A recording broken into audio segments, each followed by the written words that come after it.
Welcome to Anxiety is Real, the one-of-a-kind podcast that takes all of the successful components of individual counseling specifically for anxiety disorders and creates a 10-session podcast model assisting children and adults in understanding and managing their anxiety effectively. This podcast was specifically designed by anxiety specialist and licensed therapist Chris Smedick, who with over 12 years of license experience and over 20 years of field experience has successfully helped hundreds of children and adults overcome their anxiety by utilizing this specially designed program. Now, without further ado, please welcome the host of Anxiety is Real, Chris Smedick. Welcome to this week's episode of Anxiety is Real. Thank you for joining us today. We are happy to have you with us today to learn about anxiety.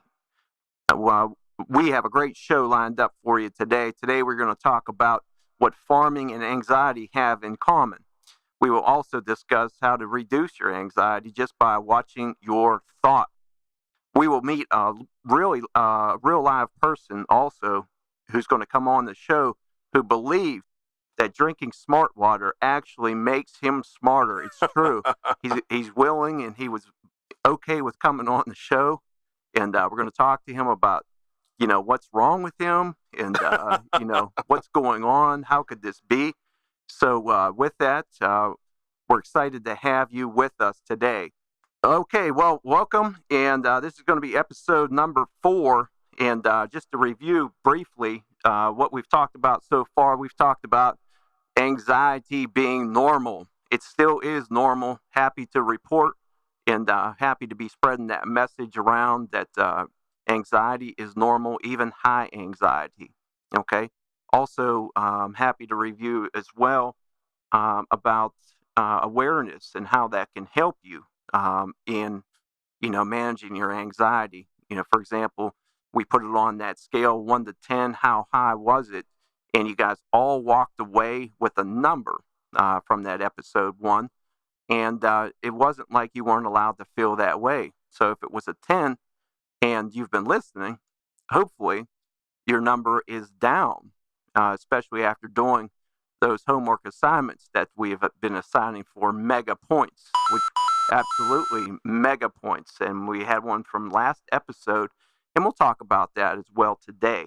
But also last episode, we in a review of the other episodes, we talked about applying a cognitive shift and how that in itself can reduce your anxiety and also just the factors that deal and make anxiety difficult to manage. So today we are going to talk about your thoughts and how they impact your anxiety. And we're also going to talk about why counseling is effective in managing anxiety. There's a model out there, a strategy. It's actually called, and this is what a lot of counselors are really, really good at. But you have to find the right one. It's called CBT. And CBT is called cognitive-based therapy. Okay? What cognitive-based therapy basically is discussion. It's talk. It's talk therapy is what its nickname is. And why that's effective, we'll get into today and even related to, how it's related to farming. So we're excited to have that discussion today. But with further ado, we do have to check and see if you all did your homework assignment, if you all have been A students, doing what you need to, showing up for class with that great attitude and getting the most out of these sessions. Why? Because these homework assignments have been researched to work, and we want you all to feel empowered in managing and understanding your anxiety, and that's what they're designed for. So if you did your homework assignment from last week, which was to name 10 things that you have control over, we are happy to award you 75 points. And thank you, Mr. Marcus. And Mr. Marcus and I were discussing before the show about, needing to write them down because the assignment was to write them down and then memorize them would be preferred. But if you wrote them down or if you did them in your head, take the 75 points because it's good to have you with us and it's good that you're putting time into yourself. Yes. So my list, I'm going to go over my list real quick. I was really happy. I do this every once in a while, especially as I feel the world around me is, spinning fast, so to speak. Yes, very, very fast. Very, very fast, Marcus says. So one of the things that I try to do to slow it down is, to play my part. Instead of becoming part of the problems out here in today's society, I try to become, part of the solution. It helps my anxiety really, really, well. Probably takes it down from an 8, immediately to a 3 whenever I become what's called in counseling solution focused. Nice. Yeah. So, my list is number 1. Can I get a drum roll for my list too? You sure can. Thank you, Marcus. Marcus has everything that you need, and it's great to have him in the room. It's great to have someone who's resourceful and so helpful. So thank you on that. Number 1 is what I eat. Number 2 is what I say. Number 3 is how much I weigh, which is going to be different than what I weigh now. I'm going to be weighing 190 pounds. I've got some work to do on that, but I do not question that I will weigh 190. It's going to feel great. Yes. Number 4 is what I do. Number 5 is what I think, which is going to be good for today's episode, because today's episode is all about getting your thoughts together, people. You got to get your thoughts together, because what comes with your thoughts after today's show, you will understand, is very, very relevant. There's nothing worse than stinking thinking. Stinking thinking. Oh, yeah, absolutely. That's a great and a terrible coin term, and it all together in one. Number 6 is, how low I want to cut the grass. Whenever I'm cutting the grass, I'm sorry, I was reading my own handwriting. It was a little small. So when I'm doing my grass, how low I want it to look. For example, if I'm really, really busy and I know it's going to be a busy week, then I'll cut it really low so I don't feel obligated to cut it for the next week. I get 2 weeks. I buy myself some time. Yeah, that's good. That's a good strategy. Absolutely. Thank you. Number 7 is what I drink. Number 8 is how I dress. Number 9 is what kind of husband I am. And number 10 is what kind of father I am. Number 11 is what kind of person I am. I just threw one in there because you all deserve an extra one. So, Marcus, did I get my 75 points? Sir? Yes. Congratulations. Woo! 75 big ones. And thank you very much. And it felt good to do that activity as well. My next, piece of assignment will be to memorize that list, because, in applying that cognitive shift, it blocks out the things that I don't control, and it focuses more in my mind on the things that I do control. Can I address just an interesting thing about my list? I'm not going to go through my entire list, but there was one particular interesting thing about my list. I had to make an adjustment. Okay. The first thing that I had was, that I was thinking about on my list was how I feel. Okay. But then I had to change it. And here's why I had to change it. Because I started thinking about it. Yep. I honestly cannot control how I feel. Is that what you think? At times. Okay. How does that feel? But that could bring a lot of anxiety. No doubt.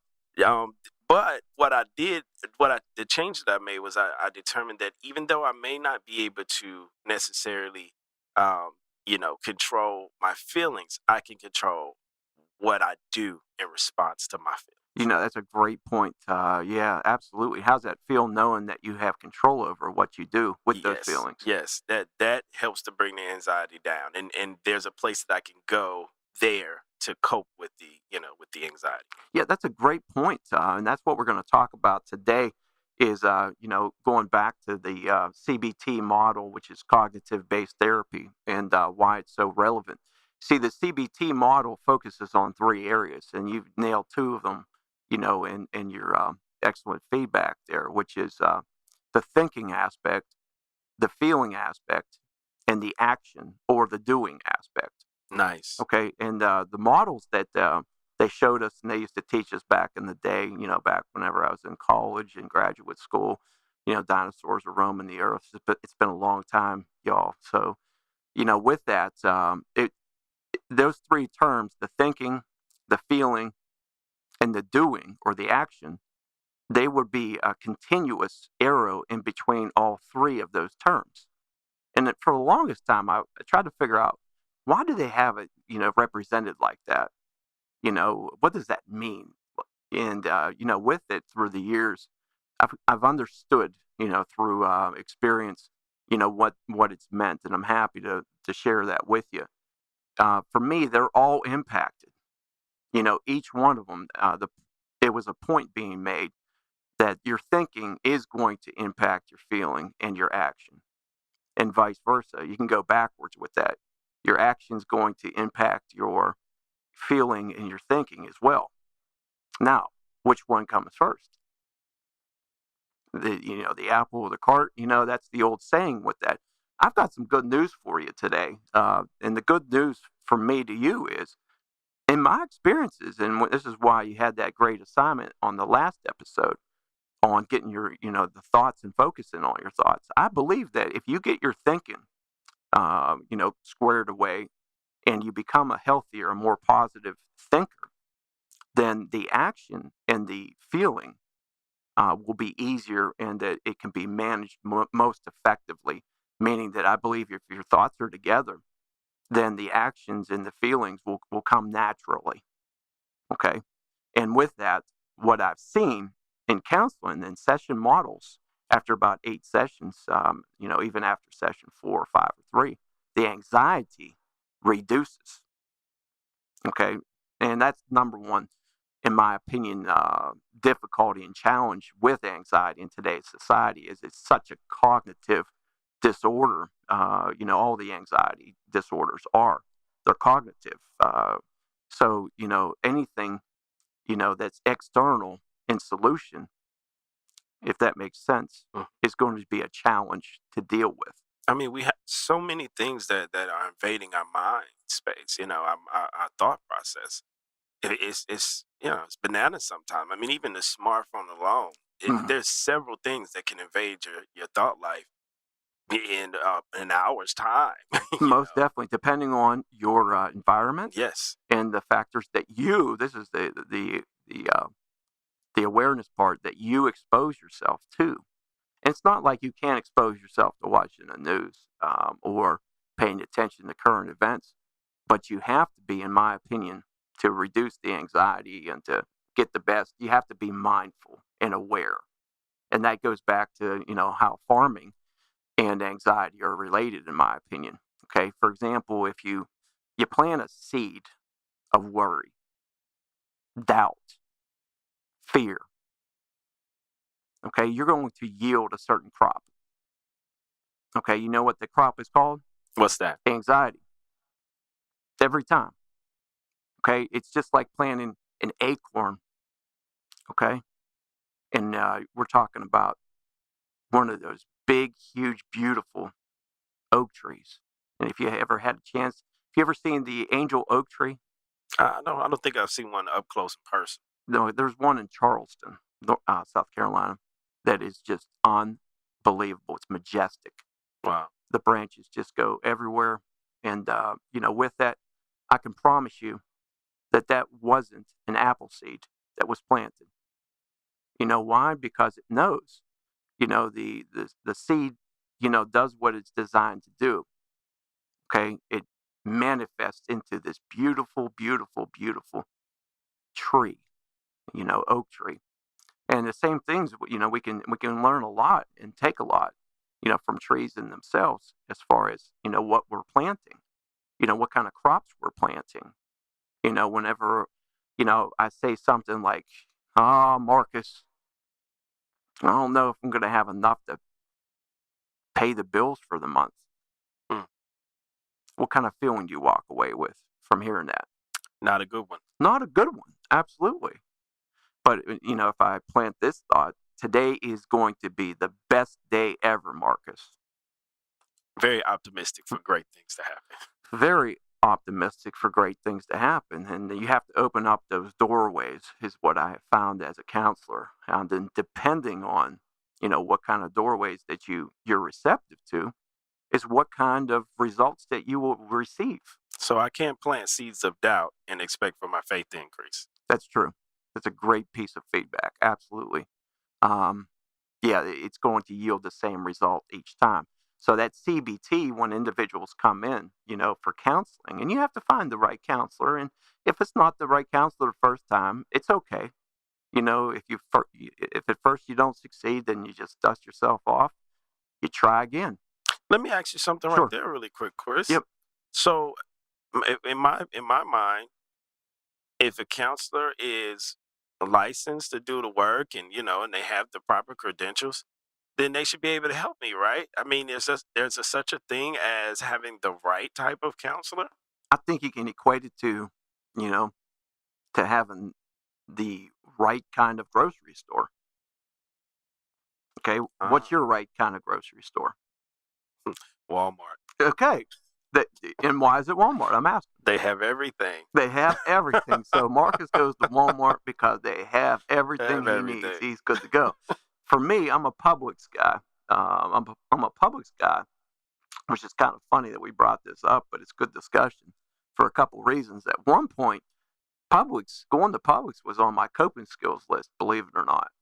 It was number 4. My wife couldn't believe it was all the way up to number 4, and she would know where I was going. Like, she was like, "Are you going to Publix again?" I'd be like, "Yep, you guys want to come?" And they're like, our son was going for a while because this is the number 1 reason why. Okay, great samples. Awesome samples. Like, wow. Really good, yeah. Number 2, they would always ask me how I'm doing. Okay, and that's, if you've listened to other episodes here, that was really, really important for me. I love that. I'm like, "Oh, I'm doing about a 7 today." And, they'd be like, "Well, I hope your day gets better," and everything. But, I love those places that ask you how you are doing. It means a lot. I love for that, in all seriousness, that happen more in just, common areas, on the street, at stores, anywhere, football games, just how you doing. And then the last thing that I loved about them was they'd always ask me if they can help me.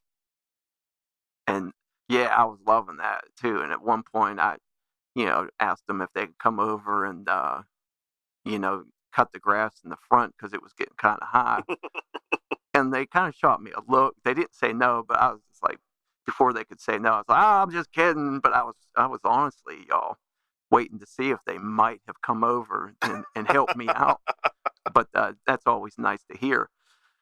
So with that, counselors, finding the right one, can be, it's about you.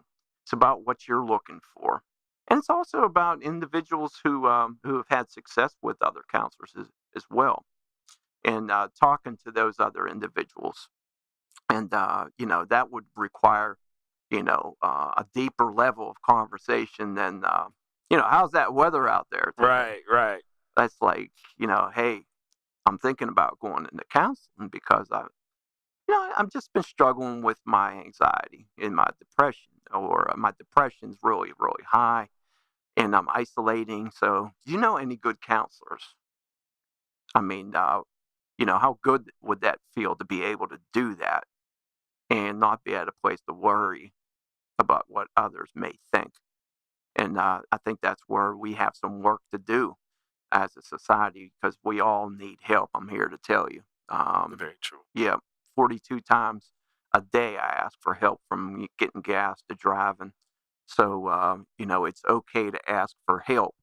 So, going back to the CBT model, back to the farming model, it's really, really important to have those thoughts, okay, or to get your thoughts together. Some of the common thoughts that I hear with anxiety, include, "My anxiety is only getting worse." Another thought that I hear on a regular basis is, "No matter what I try, nothing works." So think about that for a second. Okay, before you try anything, your thought is, "What's the sense of trying? It's not going to work." It's not going to work.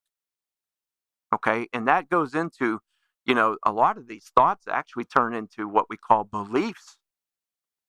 And that's whenever we see it getting really, really challenging. And I would say 95% of my individuals who I see for individual counseling, who are adults, struggle with the beliefs that are engraved, and they've been there for a long time. Like, this relationship's not going to work out. He doesn't love me. He's just going to leave. She's going to leave. She's, having an affair. These relationships, when it comes to anxiety and relationships, we'll have another show dedicated to it, because obviously, when you have high anxiety in relationships, I'm here to tell you, it plays a part. And that part that I've seen over the years, and even personally, having high anxiety at times myself, yeah, it can really, really mess with you, and, mess with the people who you love, who signed up to be in a relationship with you, who love you for you. You start to question, I don't know, that guy, was really handsome who she was talking to, and he was dressed really nice, and he had a really nice car. What does this mean? If you've had those thoughts, I'm here to tell you, you're not alone. And it's okay. It doesn't need to mean anything. In fact, me and my wife have been blessed with a great partner who communicates at a high level. We've been able to learn to laugh about it through the years. And, with that, it's been a good antidote for good communication. So, those are a couple of those thoughts. And I have many, many more of those thoughts. But think about it for yourself, for all of you who, struggle with high anxiety, who are listening today. Think about the thoughts that you have in regards to relationships. How's the relationship? And your thought process. You can even jot them down, what your beliefs are. And then you can put them down on paper or on your phone and take a good look at them. Are they healthy thoughts? Are they unhealthy thoughts? If they're unhealthy thoughts, where did they come from? Who put them there? And a lot of times, Mr. Marcus, it goes back to childhood experiences. Okay? And the impact of those thoughts, we promised you we would talk to someone who believed that one of their beliefs resulted in them being smarter just by drinking water. Okay? I'm happy to introduce that person, because it's me. And I do believe it. Marcus laughs about it, and everybody who I tell this to laughs about it. But I stopped laughing a while back because it's true. And it's the smart water. Drinking smart water, does it make you smarter? And, with that, happy to report that it does. Okay? And I can explain that to you very briefly. Okay? Drinking water in general is smart. You got to stay hydrated. That's one of the most important things that you can do to be healthy. You're supposed to have a certain amount of water, cups of water a day. So, that premise in itself, is smart.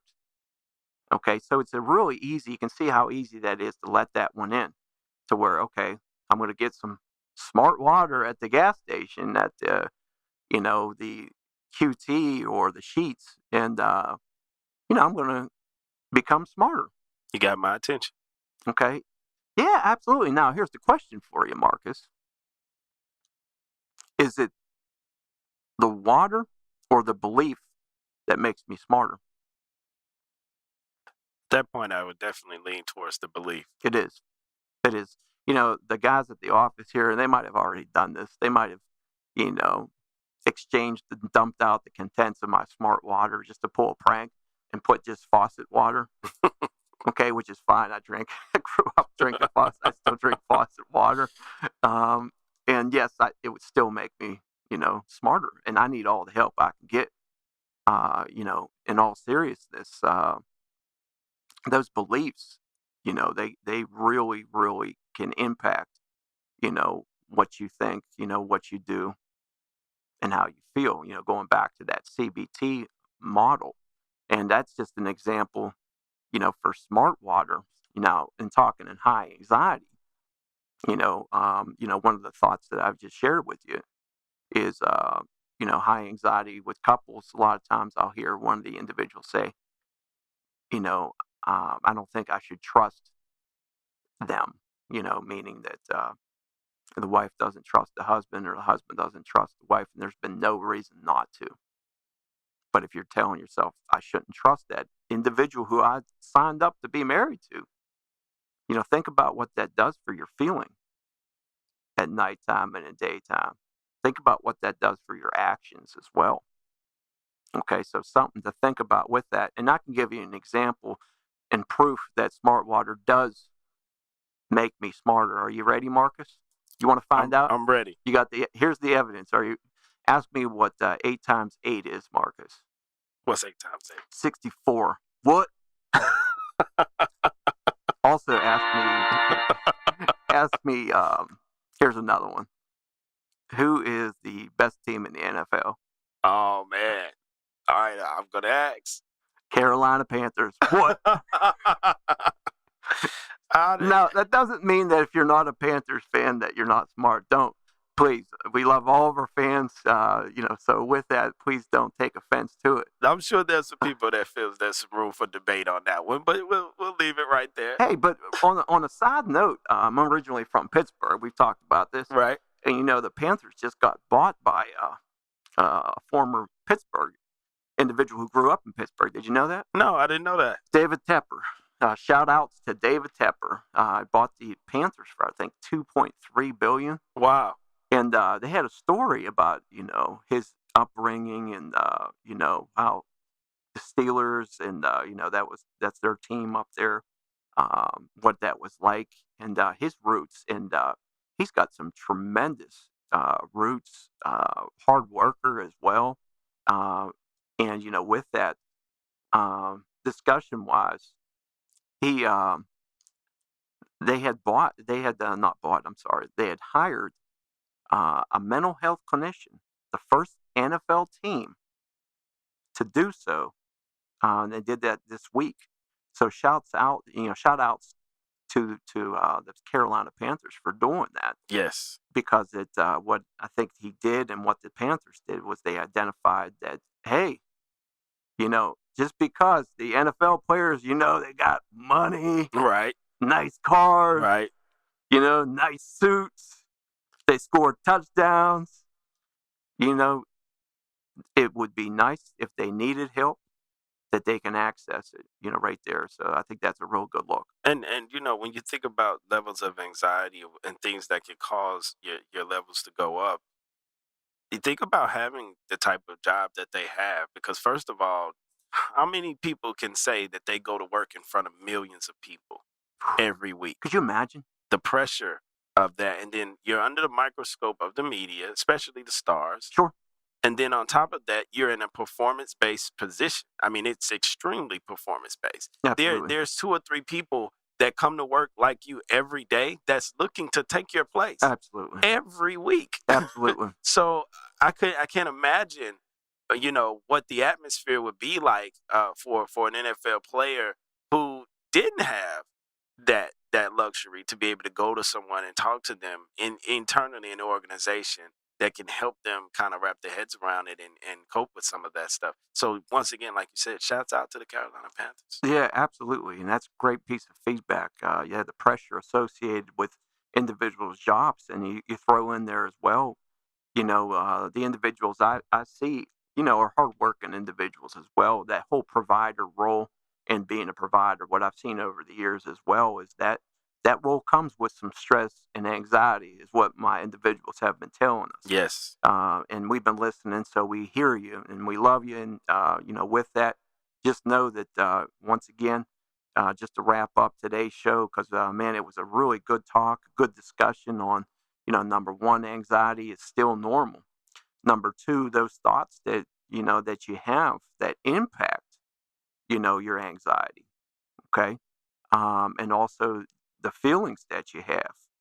Okay. And going back to the anxiety in farming, what kind of plants, what do you want to sow this week? If you were a farmer and you were farming your mind and you wanted to plant the most beautiful crop in the world, I mean, it was just majestic. What would you plant? Would you plant thoughts that encourage doubt, worry, fear?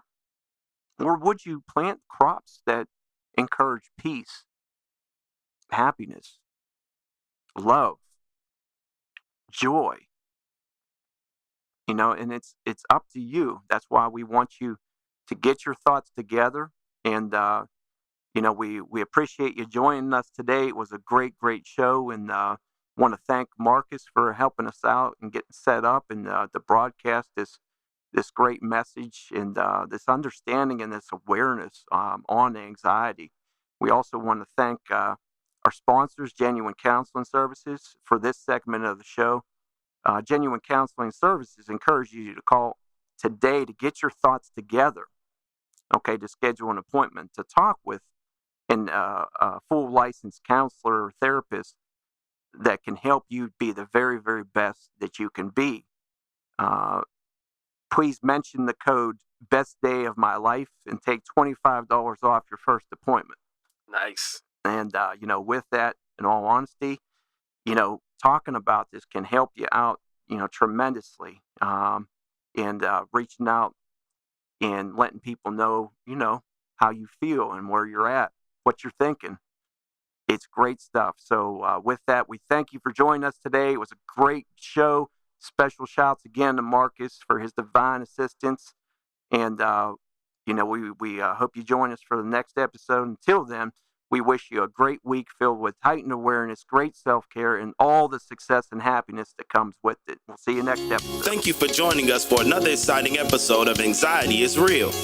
We'd like to thank our sponsors, Opay Media Group and Genuine Counseling Services. Genuine Counseling Services would love to connect with you and help further assist you in your anxiety goals. Please reach out to them at www.genuinecounselingservice.com. That's genuinecounselingservice.com. We hope you enjoyed the broadcast. Until next time, we wish you a great week filled with heightened awareness, great self-care, and all the success and happiness that comes with it.